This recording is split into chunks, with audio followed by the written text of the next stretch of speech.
I can't believe that my Pinterest videos received 2 billion shares on Pinterest, Facebook, and Google Plus combined. And no, this is not a clickbait video. Here are the videos I'm referring to that I shared in the Tailwind community just a couple days ago.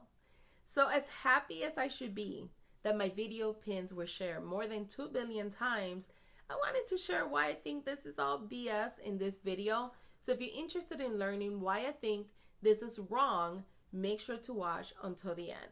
So first of all, if you're new to the channel, my name is Nancy. Welcome. I help small business owners turn their passions into profit. So make sure to subscribe for weekly videos today. So let's go ahead and dive right in. If you currently have a Tailwind app, or if you currently use Tailwind app, you might have noticed that they have a feature called Tailwind Communities, which I highly recommend. It's very similar to Pinterest groups, but you are held accountable and you get kicked out of the group if you don't follow the rules and you're not pinning other people's pins, especially if you're contributing a lot.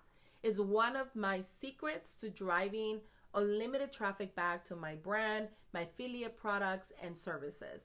So when you share on Tailwind Communities, you get a blue flame on top of the pin, and you use it as a good way of judging the popularity of a pin, and it can give you an approximate idea of the number of aggregated repins a source URL has on Pinterest. So basically, how many times a pin has been shared on Pinterest, Facebook, and Google Plus combined.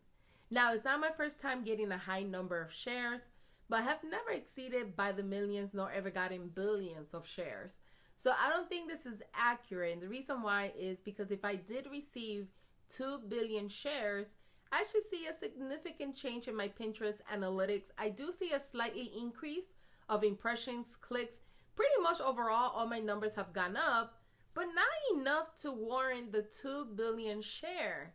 And I have not seen any drastic changes at all on my Instagram account where the URL of the pin is pointing to. So I wanted to create a video on this topic because I wanted to see if others have gone through the same experience, and also make sure to talk about the importance of measuring your metrics and keeping a close eye on them. So what I did was I have emailed Tailwind myself, and we'll do an update in the community tab here on YouTube when they respond back. I'm curious to see what they're going to say, if it's a mistake from their end. Thank you again for letting me share this insight, and hopefully I will have some answers for you soon. Let me know in the comments below if you have experienced the same with this feature, Tailwind Communities.